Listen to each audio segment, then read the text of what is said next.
What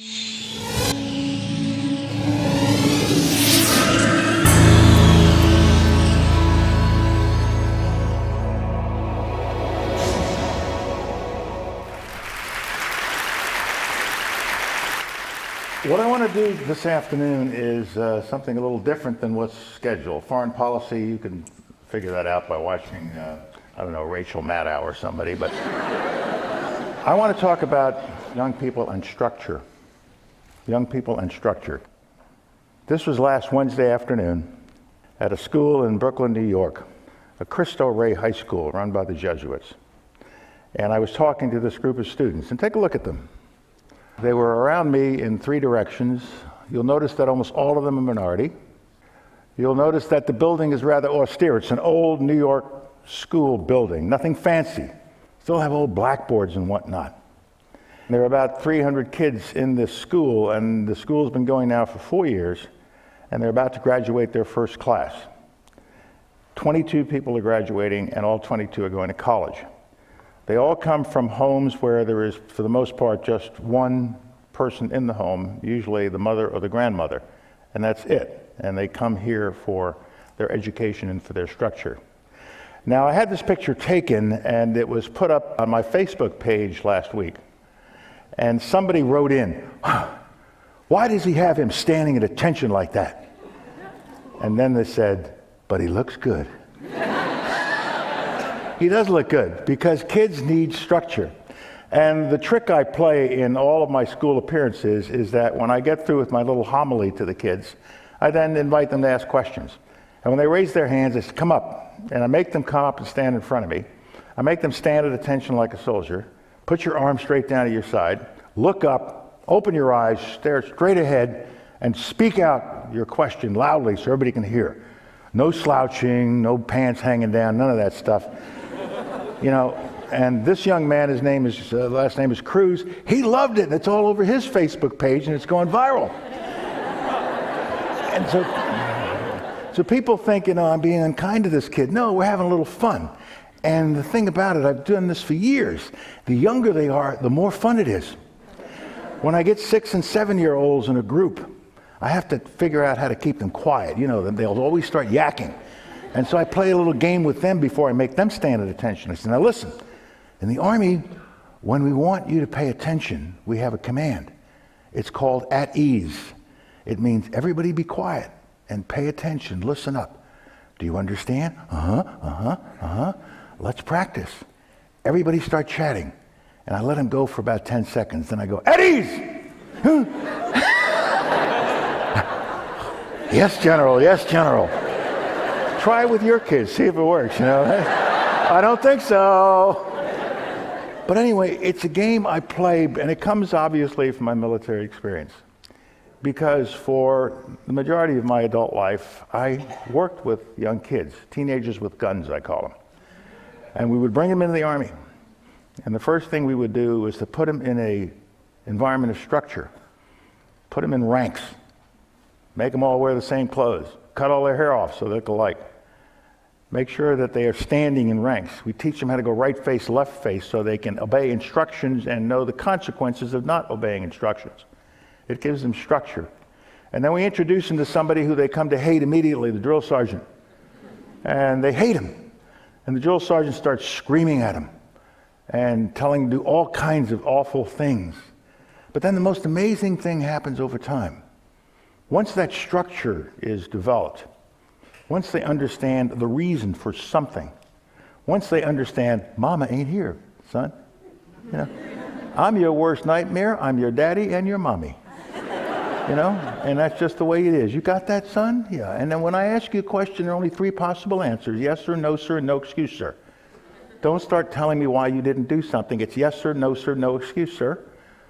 You didn't shave, but sir, don't tell me how often you scraped your face this morning. I'm telling you, you didn't shave. No excuse, sir." Attaboy, you're learning fast. But you'd be amazed at what you can do with them once you put them in that structure. In 18 weeks, they have a skill. They are mature. And you know what? They come to admire the drill sergeant, and they never forget the drill sergeant. They come to respect him.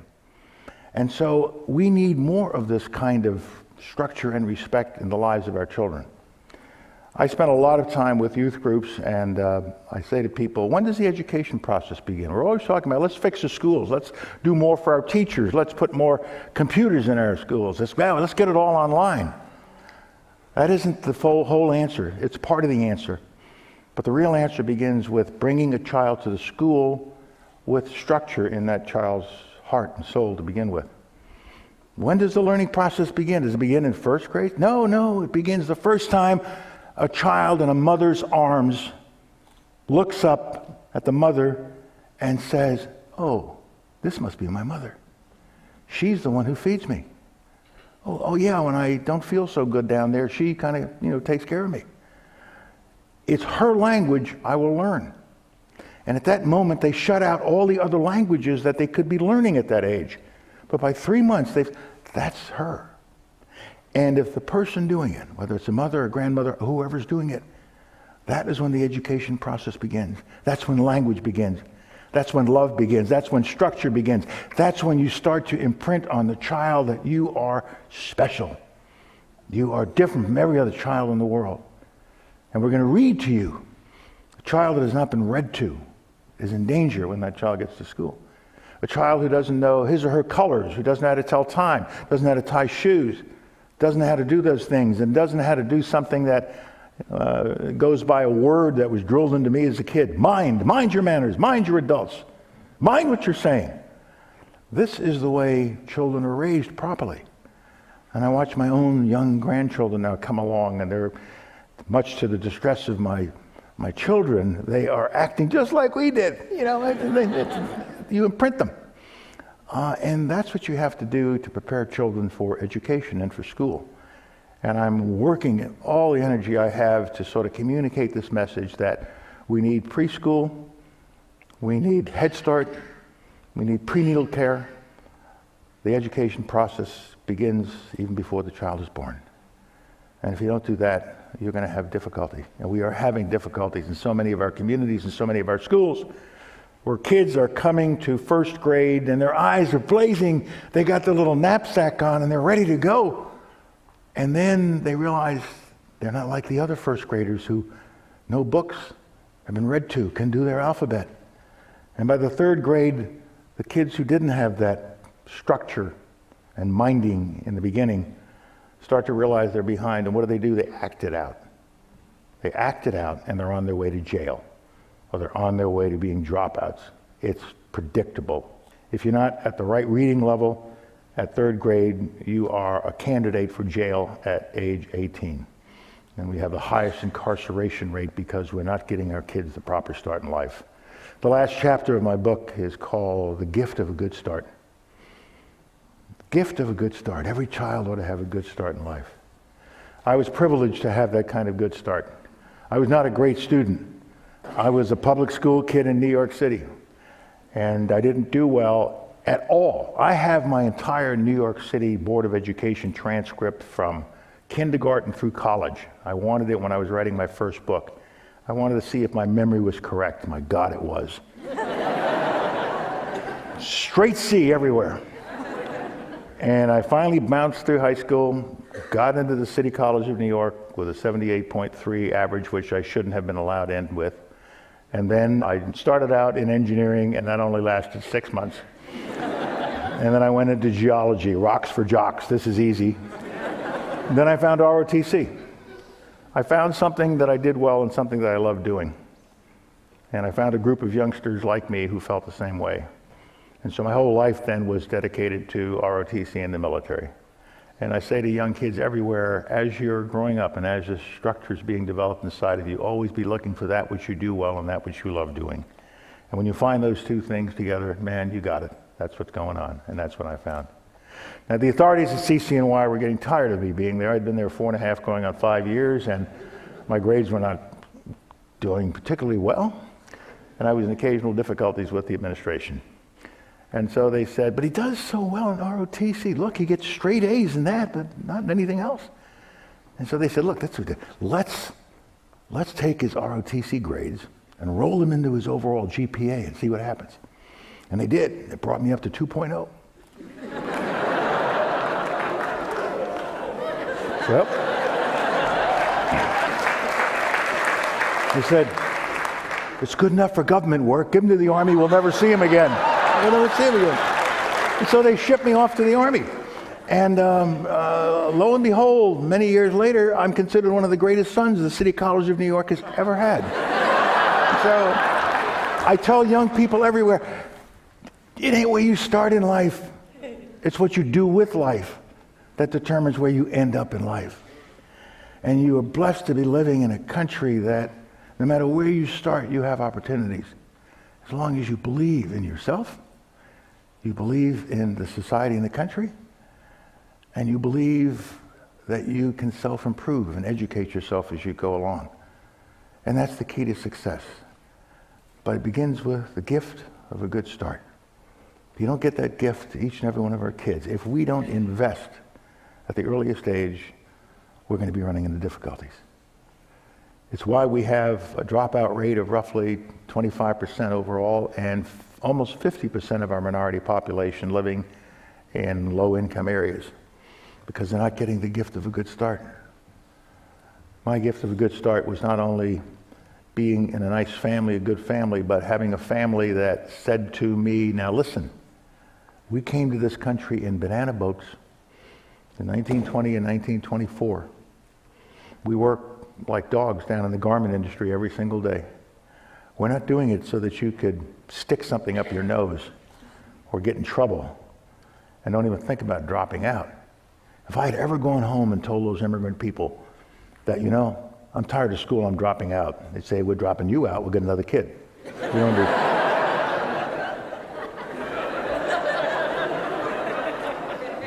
They had expectations for all of the cousins in the extended family of immigrants that lived in the South Bronx. But they had more than just expectations for us. They stuck into our hearts like a dagger, a sense of shame. Don't you shame this family. Sometimes I would get in trouble, and my parents were coming home, and I was in my room waiting for what's going to happen. And I would sit there saying to myself, okay, look, take the belt and hit me, but God, don't give me that shame the family bit again. It devastated me when my mother did that to me. And I also had this extended network. Children need a network. Children need to be part of a tribe, a family, community. In my case, it was aunts who lived in all of these tenement buildings. I don't know how many of you New Yorkers, but there were these tenement buildings, and these women were always hanging out one of the windows, leaning on a pillow. They never left. So help me God, I grew up walking those streets, and they were always there. They never went to the bathroom. They never cooked. They never did anything. But what they did was keep us in play. They kept us in play. And they didn't care whether you became a doctor or a lawyer or a general. And they never expected any generals in the family. As long as you got an education and then you got a job. Don't give us any of that self-actualization stuff. You get a job and get out of the house. You know, we got time to waste for that. And then you can support us. That's the role of you guys. And so it's so essential that we kind of put this culture back into our families, all families. And it is so important that all of you here today who are successful people, and I'm sure have wonderful families and children and grandchildren, it's not enough. You've got to reach out and back and find kids like Mr. Cruz who can make it. If you give them the structure, if you reach back and help, if you mentor, if you invest in boys and girls clubs, if you work with your school system, make sure it's the best school system, and not just your kid's school, but the school uptown in Harlem, not just downtown Montessori on the west side. All of us have to have a commitment to do that. And we're not just investing in the kids, we're investing in our future. We're going to be a majority country in one more generation. Those that we call minorities now are going to be the majority. And we have to make sure that they are ready to be the majority. We have to make sure they're ready to be the leaders of this great country of ours. A country that is like no other. A country that amazes me every single day. A country that's fractious. We're always arguing with each other. That's how the system's supposed to work. It's a country of such contrast, but it's a nation of nations. We touch every nation Every nation touches us. We are a nation of immigrants. And that's why we need sound immigration policy. It's ridiculous not to have a sound immigration policy to welcome those who want to come here and be part of this great nation, or we can send back home with an education to help their people rise up out of poverty. One of the great stories I love to tell is about my love of going to my hometown of New York and walking up Park Avenue on a beautiful day and admiring everything and seeing all the people go by from all over the world. But what I always have to do is stop at one of the corners and get a hot dog from the immigrant pushcart peddler. Gotta have a dirty water dog. And no matter where I am or what I'm doing, I gotta do that. I even did it when I was Secretary of State. I'd come out of my suite at the Waldorf Astoria. I'd be walking up the street, and I would hit around 55th Street looking for the immigrant pushcart peddler. In those days, I had 5 bodyguards around me, and 3 New York City police cars would roll alongside to make sure I didn't get nobody whacked me while I was going up Park Avenue. And I would order the hot dog from the guy, and he'd start to fix it, and then he'd look around at the bodyguards and the police cars. I've got a green card, I've got a green card. It's all right. But now I'm alone. I got no bodyguards, I got no police cars, I got nothing. But I gotta have my hot dog. I did it just last week. It was on a Tuesday evening down by Columbus Circle.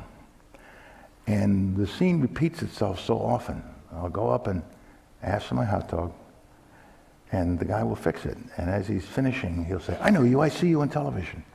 You're General Powell. Yes. Oh. Hand him the money. No, General. You can't pay me, I've been paid. America has paid me. I'll never forget where I came from, but now I'm an American. Sir, thank you. Accept the generosity, continue up the street, and it washes over me, my God, the same country that greeted my parents this way 90 years ago. So we are still that magnificent country, but we are fueled by young people coming up from every land in the world. And it is our obligation as contributing citizens to this wonderful country of ours to make sure that no child gets left behind. Thank you very much.